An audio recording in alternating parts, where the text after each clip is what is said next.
नमस्कार, मैं ज्योति श्रीवास्तव और आप देख रहे हैं सी न्यूज भारत। मिडिल ईस्ट में चल रहे युद्ध के चलते प्रधानमंत्री नरेंद्र मोदी ने देशवासियों से कई अपील की, जिनमें 1 साल तक सोना कम खरीदना और पेट्रोल और डीजल का इस्तेमाल कम से कम करना, जिसके चलते कई राज्यों के मुख्यमंत्री, मंत्री, जज सभी ने पीएम मोदी की इस अपील को माना है और अपने फ्लीट में गाड़ियां कम कर दी हैं। तो कोई बाइक से चल रहा है तो कोई साइकिल से दफ्तर पहुंच रहा है। और अब इसी के चलते गुजरात से खबर आ रही है कि वहां पर पेट्रोल पंपों पर लंबी लंबी लाइनें लगी हुई हैं। लोगों को पेट्रोल और डीजल मिलने में कई समस्याओं का सामना करना पड़ रहा है और इन्हीं समस्या को देखते हुए प्रधानमंत्री नरेंद्र मोदी ने कुछ दिनों पहले अपील की थी। अब आइए देखते हैं गुजरात बुलेटिन में कि ये खबर की विस्तार से जानकारी क्या है, क्या समस्या आ रही है, और बड़ौदा की और भी खबरों पर हम विस्तार से इस बुलेटिन में डालेंगे नजर। दबोई पंथक में पेट्रोल डीजल की कमी की अफवाहों से हड़कंप मच गया है। लोग युद्ध जैसे हालात और कीमत बढ़ने के डर से पेट्रोल पंपों पर लंबी कतारों में लग गए हैं। भीड़ और तेज खपत के कारण कई पंपों पर ईंधन खत्म होने और बिक्री बंद करने की नौबत आ गई है। करीब 15 पंपों पर सप्लाई बाधित बताई जा रही है और कुछ पंप अस्थायी रूप से भी बंद हो गए हैं, जिससे स्थिति तनावपूर्ण हो गई है। डभोई जे पेट्रोल पंप छेल्ला 3 દિવસથી ડભોઈ ગામમાં પેટ્રોલ ડીઝલની અછત છે, જેથી કરીને લાંબી લાઈનો પડે છે। છેલ્લા 1.5 કલાકથી ડીઝલ માટે લાઈનમાં ઊભા છે, છતાં બી પેટ્રોલ ડીઝલ મળતું નથી। ગામના આજુબાજુ ટાઉનમાં બધા પેટ્રોલ પંપ પર પેટ્રોલ ડીઝલ મળતું નથી અને ગાડીઓવાળા લાઈનમાં ઊભા છે અને આગળ કારબાવાળાને કારબા ડીઝલ ભરી આપે છે અને ગાડીઓવાળા લાઈનમાં ઊભા છે અને ભાવ વધારો થયા પછી પણ 3 દિવસથી ડભોઈથી આજુબાજુના ગામમાં કોઈ જગ્યાએ પેટ્રોલ ડીઝલ મળતું નથી। એનું કારણ શું? કેટલા કલાકથી તમે ઊભા રહ્યા છો લાઈનમાં? 1.5 થી પોણા 2 કલાક થયું।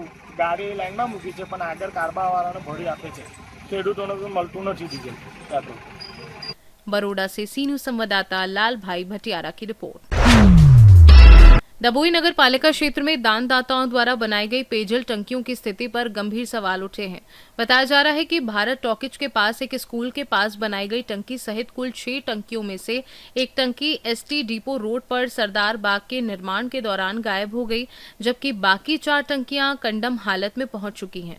गर्मी के मौसम में गरीब और राहगीरों के लिए बनाई गई टंकियों में लगाए गए इलेक्ट्रिक कूलर भी खराब हो गए हैं और कई जगह नल टूटने व सफाई न होने से व्यवस्था पूरी तरह बिगड़ चुकी है।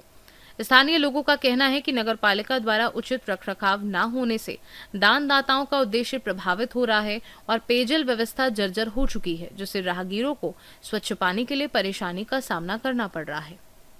बड़ौदा से सी न्यूज संवाददाता लाल भाई भटियारा की रिपोर्ट।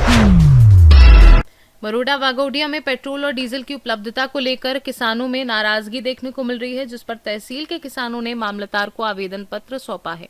किसानों का कहना है कि खेती के लिए ट्रैक्टर और पानी इंजन में डीजल की आवश्यकता होती है, लेकिन पेट्रोल पंपों पर सीमित और सख्त नियमों के कारण उन्हें परेशानी का सामना करना पड़ रहा है।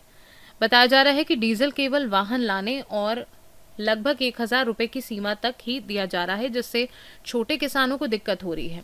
किसानों ने आरोप लगाया कि ट्रैक्टर लेकर आने पर भी पर्याप्त डीजल नहीं मिल पा रहा है, जिससे खेती का काम प्रभावित हो रहा है। उन्होंने सरकार से मांग की है कि किसानों की जरूरत को देखते हुए आसान तरीके से और पर्याप्त मात्रा में डीजल उपलब्ध कराया जाए। અમે વાઘોડિયા મામલતદારશ્રીને એક આવેદનપત્ર આપવા માટે આવ્યા હતા કે ખેડૂતોને પેટ્રોલ પંપ ડીઝલ લેવા માટે જાય તો એવું કહે છે કે તમે ટ્રેક્ટર લઈને આવો। તો મારે સરકારશ્રીને કહેવું છે કે ટ્રેક્ટર ખેતરમાં કામ કરવાની વસ્તુ છે, એ રોડ પરની વસ્તુ નથી સાહેબ।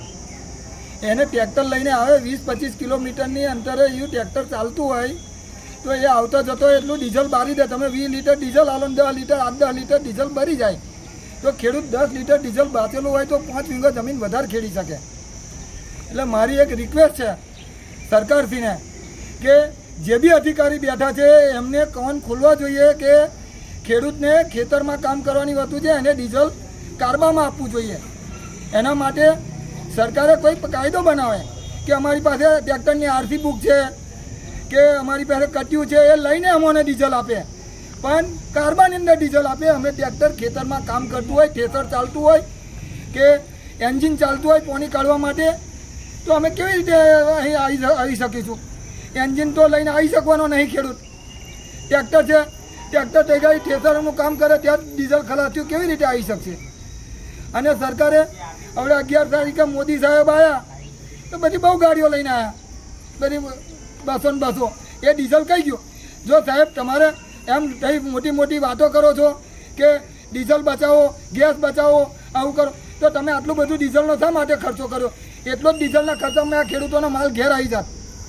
માટે સરકારશ્રીને અમારી એક રિક્વેસ્ટ છે કે હવે તાઇફા સાહેબ કરવાના બંધ કરો અને ખેડૂતોને ન્યાય આપો, ખેડૂતોને કાર્બાની અંદર ડીઝલ આપો કે જેથી કરીને ખેડૂત પોતાનો માલ લાવી શકે. રબારી ભરવાડ હોય, પટેલ હોય કે કોઈ આદિવાસી વ્યક્તિ હોય કે જેને વીંગુ 2 વીઘો ઘાસચારો કર્યો હોય તો એનું ડંકી મૂકીને જે પાણી લેતો હોય તો એ ડીઝલ કાર્બાની અંદર આપશો તો તે લઈ જઈને તેઓ પાણી એનું કરીને એનું ખેતરમાંથી કરીને એ ઊંધિયું કે ઘાસચારો ઉગાડી શકશે.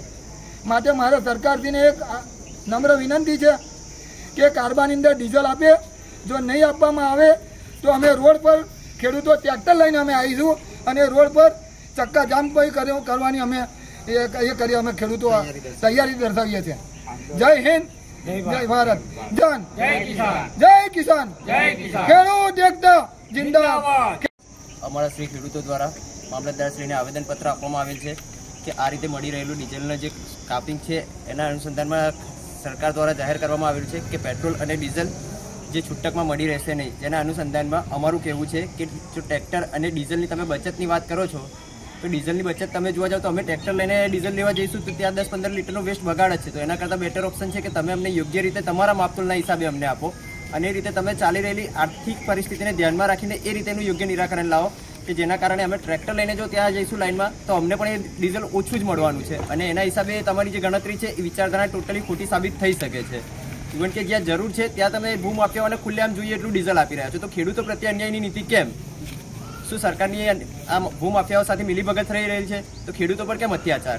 गुजरात से सीनू संवाददाता हुसैन मंसूरी की रिपोर्ट। गुजरात बुलेटिन में फिलहाल के लिए इतना ही। देश दुनिया की बाकी खबरों को जानने के लिए आप देखते रहिए सी न्यूज़ भारत।